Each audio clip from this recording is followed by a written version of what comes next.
Hello and welcome to All Creator Tools. I am your host Colsey, and today we're going to be talking about monetization and how you are able to monetize your stream, your content, and turn this hobby into a career or just, you know, something that earns a little bit of money on the side. Now, this is aimed at beginners and just giving an overview of different methods of monetization and just some general advice from us here at All Creator Tools. We're going to touch on a few different topics. There are different monetization methods or ways you can monetize, and we're going to touch on them. And there are some really good articles over on our website, so if you want to check those out, I'll put a link in the descriptions, but we'll refer to them a couple times during this video. The first monetization stream that we'll talk about here, becoming an affiliate. On Twitch, that's becoming an affiliate, and on YouTube, that's becoming a YouTube partner. We're going to focus on these two because these are the main two big places that people create content, whether it's videos or streaming. Obviously, there are other platforms, but they're all going to work in very much a similar way. In terms of these partner affiliate programs, there generally is a little bit of a bar to entry. Basically, you're going to have to work on some content, make some content, and be doing what you do in order to reach the set goals that each platform has. If we take a look here over Twitch, we can look at the affiliate program requirements that Twitch has. So to become a Twitch affiliate, you must meet the 4 following requirements. You have to have 50 followers, stream for 8 hours, stream on 7 different days, and reach an average of 3 viewers. These are the requirements that you need. Now, obviously, when you start out, you'll have 0 of everything. That's how that works. Everybody starts out with 0. Even your biggest favoritist creators started with 0. The way to get about this, the way to do this is obviously you want to promote yourself via other social media. If you have a particularly large following somewhere else, then being able to promote, you know, if you've just started a Twitch account, being able to promote it on there is going to be super helpful. But other than that, the main thing is be consistent and enjoy what you're doing. The main thing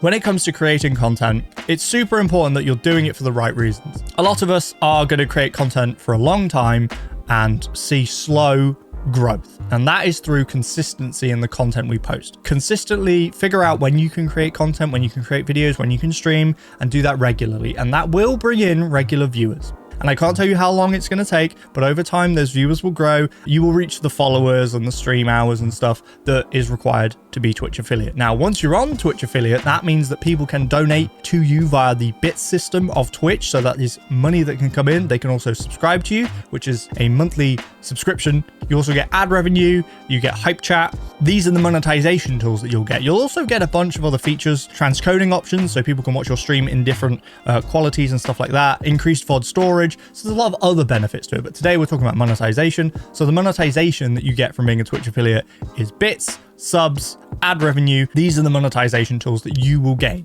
For some people, this could be 1 month and they'll reach affiliate. For other people, this could be a year. It depends on how much you're able to stream. And I'm not saying necessarily more is better. We want regular, consistent, that people know when you're going to be streaming. People know when you're going to be putting out content, and they're going to be able to come back week after week after week. Now, YouTube has a very similar system. So this is the YouTube partner program eligibility. So this is the requirements that you need to become a YouTube partner. Now, YouTube partner again means that you have access to a lot of different features, but monetization, the main one you're going to have access to here on YouTube is ads. So that is on videos, that is also on streams. If you're streaming on YouTube, you also have access to the ad revenue.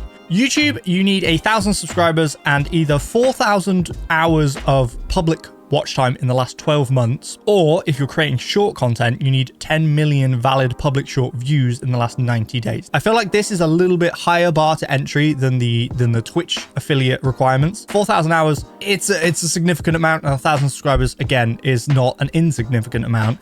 They are big numbers. Again, if you're doing this for the right reasons, you're doing it because you enjoy doing it, you want to make content, you're having fun with it, it's a hobby, it's a passion, it's what you are enjoying doing anyway, the consistency will come. You are doing it because you enjoy it, so you're going to continually do it. And again, over time, the subscribers, the views, etc. will come. Now, that's one different avenue you can go down for monetization. I would say it's a fairly understood and regular avenue you can go down, but it is by no means the only avenue you can go down. Now, let's talk about another different revenue source you can go down. With Twitch, with its bits and its subscriptions, again, they are kind of donations. They are donations in a way, but you can go down a different route with donations, which is accessible to anybody, and you can just straight up have donations. Now, you can do this via like Stream Elements or Streamlabs or PayPal. You can have a Patreon.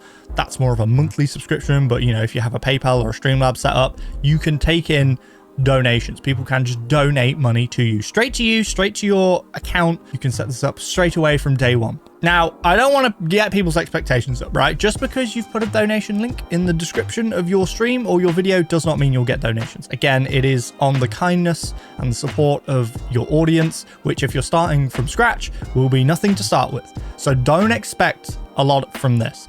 With donations, I've always felt like donations is a good accompaniment. It's there for people to give if they want to help support you. And obviously, if you're able to do something like a Patreon where you're able to offer a lot of exclusive content or just something special, then that makes sense, right? If you, for example, are like a content creator who crafts things, who makes things, for example. Now, maybe as part of your Patreon, you're able to offer some of your crafted goods. Now that seems to be a worthwhile Patreon for somebody to sign up for. Whereas if you are creating content, you're streaming and you don't have anything, particularly else to offer, you do your streams, you don't have that extra to offer people. And I feel like that is what that subscription sort of system is for. Now, in terms of PayPal donations and things like that, if people want to donate, they are able to, and you have access to that from day one. It's up to you whether you start with it or whether you look to grow first, reach your Twitch affiliate, reach your YouTube partner before you think about putting that in there. But then at that point, unless you're doing a Patreon, it feels kind of slightly unnecessary to have an extra donation platform when if you're affiliate, you've got your Twitch bits, your subscriptions on Twitch, and if you're YouTube, you've got channel memberships, I believe, you've got super chats. So there are ways that they can do it through those platforms anyway. So in that case, the donation platforms is a little bit less useful unless, like I said, you're doing something special, you're doing something unique that you're able to offer via this subscription program or Patreon or whatever you're doing. Onto our third different monetization method. Now, this is sponsorships, brand deals, and affiliate programs. Now, these are sort of three very different things. I guess brand deals and sponsorships can be considered quite similar. Affiliates is a little bit different. So this monetization avenue is purely based on working with brands, with companies, with services in order to promote them via your content. This is completely up to you what you decide to do. You might decide to take any brand deal that's thrown your way, any sponsorship that's thrown your way, and that's fine. That's completely fine. It's up to you completely. But having a brand deal, having a sponsorship that works well with the content you're making already is a good integration, right? And to begin with, you are probably going to have to search these out yourself. Once you grow and you are a bit bigger, you might actually be receiving emails from brands saying, we would like to work with you, which is awesome. But to begin with, they're probably not going to approach you like that because you don't have the library of content to show that you are consistent, you are regular, and you are a person that they want to associate their brand with, they want to work with, and they want to, put their product next to that content. The more you grow, the more these brands are going to notice you or hear about you or whatever and want to approach you.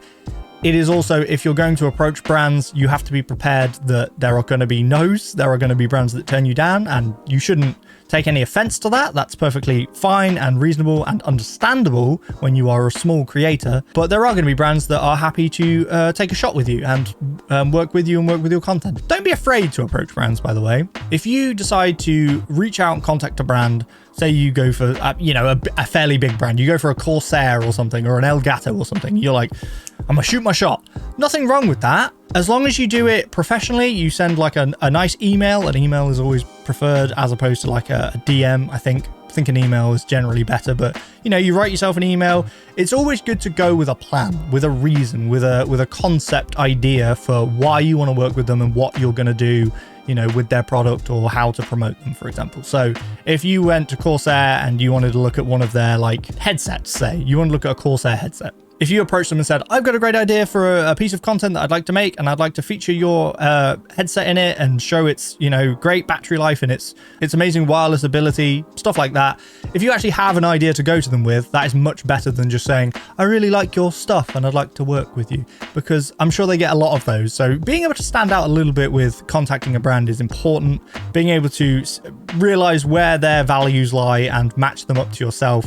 When doing sponsorships, there are many different ways that sponsorship can go down, can be handled, and they can be paid sponsorships. A company can pay you to just maybe mention them or shout them out on stream or talk about a service they're doing. There's other brand deals that maybe are not monetizable in the way that, you know, a brand is paying you money directly to feature the product, but maybe a brand will send you a product for free for you to check out, for you to keep, and you do a review, or you use it on stream, you talk about it. Again, that is a type of brand deal, a sponsorship. Now, it's not money you're getting, but you are getting a free product that is, you know, to the value of whatever that product is worth. So those are deals that are out there too. Now, in terms of affiliate is a little bit different. Now, affiliate isn't being paid, you know, X amount of dollars for a video or X amount of dollars for a 2-hour stream. They can like combine. You can have a sponsorship where a company's paying you and they're also give you an affiliate link. They can work together, but affiliate is really, you are mentioning a product, you are featuring a product, you are putting a link to a product. That link that you are putting that people are using, when people use that to buy the product, you will get a percentage commission from that. So, you know, if someone buys a $100 headset, you might get 5% commission from that. So you get $5. There are multiple different companies out there that run affiliate programs. Now, affiliates, again, is really, it works best with an already set audience. You already have your audience there. You've been content creating for a while to gain an audience. They have trust in you. And it's important that when you do these affiliate networks that you ensure that you are being transparent, open, and honest. You don't want to promote something to your audience and say, oh my God, this is amazing. Wow, how great is this? If you don't genuinely believe that. I always find that being honest and open is the best way to do things. You don't want to like trick your audience. They don't want to feel tricked into using a product or buying a service or buying a product that in the end, you don't actually care about, you don't like, and actually isn't very good, for example. You don't want to do that because that's going to ruin trust with your audience. It's not going to help you grow. And it could be very detrimental to being able to continue to create content and people enjoying and coming by and watching your stuff. We'll finish off with a fourth method of monetization, creating products yourself, whether they be digital products or whether they be like merch and stuff like that. Now, that is, again, something you can start from day one if you really want to. But again, like with many of the other things, having an audience there to promote to is most important, and that's going to be most effective. Like if you start with your 0 followers, your 0 subscribers and stuff, but you're starting off day one with, I've got this awesome merch. Now the merch can be the best looking, made, developed, designed merch in the world, but if there's no one to promote it to, it won't do anything. You have to have that audience to promote it to. And again, I feel like being able to make good quality, good designed merch that you're pleased with, you're happy with, is most important. Again, you don't want to just be like, slap a name on a shirt and sell it to the audience, because again, that's not going to go down too well. But there are many, many places online where you can design merch, you can set up a store, and you can sell that merch to your audience. Now, this will be through whatever platform you've chosen to use. They don't need to be like t-shirts, for example. They can be digital items. They can be graphic design for streams, for other streamers. That could be thumbnails. That's completely up to you and down to whatever your skills are. But again, it feels like something that it's a great thing to have as a side thing alongside your regular content. You got to think your regular content is what people are here for. They're what people know, whether that be your streams or your videos or whatever. So that has to be your main focus. Making your content great means that all of these other things, these brand deals, these merch stores, all of this other stuff will then just work really well with that. The better your content does, the better all of the monetization streams will do. But there we go. That is a brief look into monetization of your content. Like I said, there are multiple ways to go about it, but really at the core, it's about the content and the consistency you have with the content, and the rest of it will come with time. And I hope that it has been massively useful to you. Now, we can definitely go into more of these things in more depth in future videos. So if you'd like to see that, please remember to like, subscribe, and comment. It really does help us out massively, and you'll be notified in future of more content coming from us here at All Creator Tools. Thank you very much for watching, and remember to always have fun creating.